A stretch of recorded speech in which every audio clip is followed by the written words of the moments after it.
कमलविहारिणि योगः।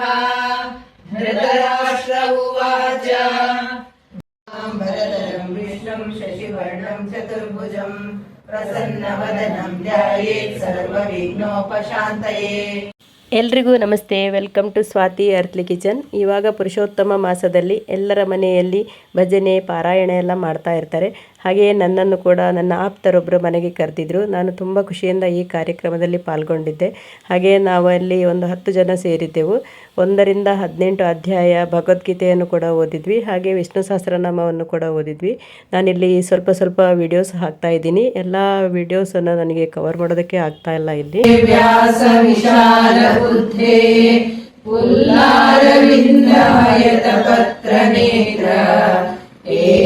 त्वया भारततैलपूर्णः प्रज्वालितो ज्ञानमय प्रदीपः प्रपन्नपारिजाताय स्तोत्रवेत्रैकपाणये ज्ञानमुद्राय कृष्णाय गीतामृतदुहे नमः। सर्वोपनिषदो गावः दोग्धा गोपालनन्दनः पार्थो वत्ससुधीर्भोक्ता दुग्धं गीतामृतं महत्। वसुदेवसुतं देवं कंसचाणूरमर्दनं देवकी परमानन्दं कृष्णं वन्दे जगद्गुरुम्। योगः। धृतराष्ट्र उवाच धर्मक्षेत्रे कुरुक्षेत्रे समवेतायुयुत्सवः मामका पाण्डवाश्चैव किमकुर्वत सञ्जय। सञ्जय उवाच दृष्ट्वा तु पाण्डवानीकम् व्यूढम् दुर्योधनस्तदा आचार्यमुपसङ्गम्य राजा वचनमब्रवीतः। साङ्ख्ययोगः। सञ्जय उवाच तं तथा कृपयाविष्टम् अश्रुपूर्णाकुलेक्षणम् विषीदन्तमिदम् वाक्यम् उवाच मधुसूदनः। श्रीभगवानुवाच कुतस्त्वाकश्मलमिदम् विषमे समुपस्थितम् अनार्यजुष्टमस्वर्ग्यम् अकीर्तिकरमर्जुन। क्लैब्यम् आस्मगमः पार्थ नैतत्त्वयुपपद्यते। गीता अथ 12:ोऽध्यायः भक्तियोगः। अर्जुन उवाच एवं सततयुक्ताये भक्ता स्वां पर्यवासते ये चाप्यक्षरमव्यक्तम् येषां ये योगवित्तमाः। श्रीभगवानुवाच मय्यावेश्य मनो ये माम् नित्ययुक्ता उपासते श्रद्धया परयोपेताः ते मे युक्ततमा मताः। नमः। श्रीमद्भगवद्गीता अथ 5:1 पुरुषोत्तमयोगः। श्रीभगवानुवाच ऊर्ध्वमूलमधःशाखम् अश्वत्थम् प्राहुरव्ययम् छन्दांसि यस्य पर्णानि यस्तं वेद स वेदवित्। अधश्चोर्ध्वम् शाखाः गुणः प्रवृद्धा विषयप्रवालाः अधश्च मूलानि सन्ततानि कर्मानुबन्धीनि मनुष्यलोके। श्रीमद्भगवद्गीता अथ 18:अध्यायः मोक्षसंन्यासयोगः। अर्जुन उवाच संन्यासस्य महाबाहो तत्त्वमिच्छामि वेदितम् त्यागस्य च ऋषिकेश प्रतक्केशिनिषूदन। श्रीभगवानुवाच काम्यानां कर्मणां न्यासम् सन्न्यासं कवयो विदुः सर्वकर्मफलत्यागम् प्राहुस्त्यागम् विचक्षणाः। त्याजं दोषविद्येके कर्म प्राहुर्मनीषिणः यज्ञदानतपःकर्म न त्याज्यमिति चापरे निश्चयं शृणु मे तत्र त्यागे भरतसत्तमा त्यागो हि पुरुषव्याघ्र त्रिविधः सम्प्रकीर्तितः यज्ञदानतपःकर्म न त्याज्यं कार्यमेव तत् यज्ञो गीते हरिय कमल विहारिणी हरिय कमल विहारिणी सुंदर सुपुनीते ओम जय भगवद्गीते कर्म सुमर्म प्रकाशिनी काम शक्ति हरा तत्वज्ञान विकासिनी तत्वज्ञान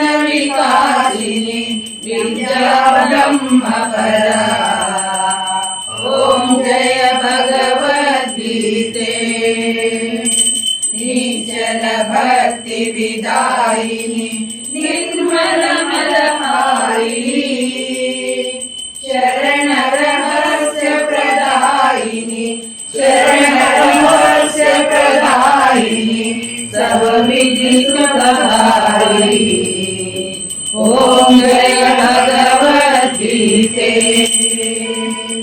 राग द्वेष विदारिणी कारिणी मोद सदा भव भयहारिणी तारिणी भव भयहारिणी तारिणी परमानंद प्रदा ओम जय भगवद्गीते आसुर भाव विनाशिनी नाशिनी तमरजनी दैवी सद्गुणदायिनी दैवी सद्गुणदायिनी हरिरसिका जननी ओम जय भगवद्गीते समता त्याग शिखामणि हरिमुख की वाणी सकल शास्त्र की स्वामिनी सकल शास्त्र की स्वामिनी हरिओं की रानी ओम जय भगवद्गीते दया सुधा कर श्रावणी मातु कृपा की जय हरिपद प्रेम दान कर हरिपद प्रेम दान कर अपनो कर ली जय ओम जय भगवद्गीते ओम जय भगवद्गीते ओम जय भगवद्गीते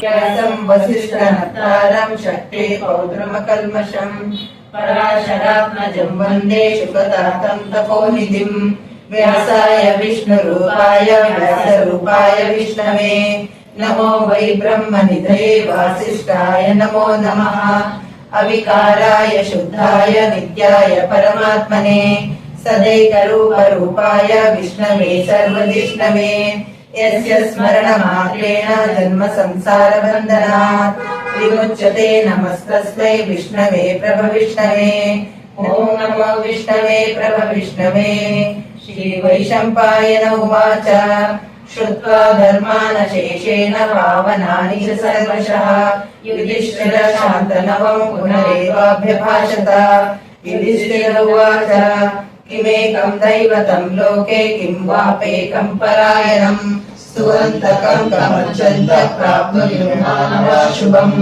को धर्म सर्वधर्माणां भवतः परमो मतः किं जपन्मुच्यते जन्तुर्जन्म संसारबन्धनात् श्रीभीष्म उवाच जगत्प्रभुं देवदेवम् अनन्तं पुरुषोत्तमं सुवर्नाम सहस्रेण पुरुषः सततोदितः तमेव चार्चयन् नित्यं भक्त्या पुरुषमव्ययम् ध्यायन् स्तुवन्नमस्यञ्च यजमानस्तमेव च अनादिनिधनं विष्णुं सर्वलोकमहेश्वरम् लोकाध्यक्षं सुवन्नित्यं सर्वदुःखातिगो भवेत् ब्रह्मण्यं सर्वधर्मज्ञं लोकानां कीर्तिवर्धनम् लोकनाथं महद्भूतं सर्वभूतभवोद्भवम् एष मे सर्वधर्माणां धर्मोऽधिकतमो मतः यद्भक्त्या पुण्डरीकाक्षं स्तवैरचेन्द्रः सदा परमं यो महत्तेज परमं यो महत्तपः परमं यो महद्ब्रह्म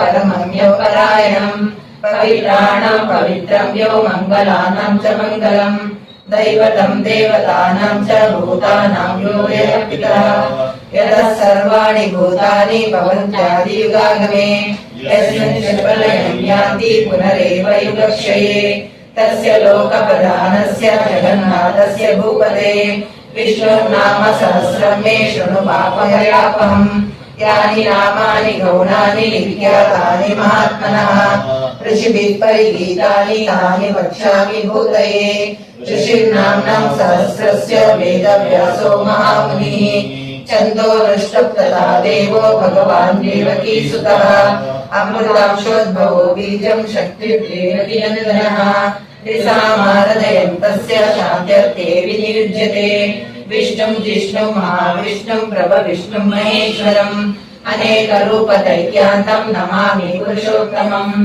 अस्य श्रीविष्णुनामसहस्रनामस्तोत्रमहामन्त्रस्य श्रीवेदव्यासो भगवान् ऋषिः अनुष्टुप्छन्दः श्रीमहाविष्णु परमात्मा श्रीमन्नारायणो देवता अमृतांशोद्भवो भानुरिति बीजम् देवकीनन्दन सृष्टेति शक्तिः उद्भवशोभनो देव इति परमो मन्त्रः शङ्खबृन्नन्दकी चक्रेति कीलकम् शार्ङ्गतन्वा गदाधर इत्यस्त्रम् रथाङ्गपाणिरक्षोभ्य इति नेत्रम् त्रिसामसामगसानेति कवचम् आनन्दम् परब्रह्मेति योनिः ऋतुः सुदर्शनकाल इति दिग्बन्धः श्रीविश्वरूप इति ध्यानम् श्रीमहाविष्णुप्रीत्यर्थे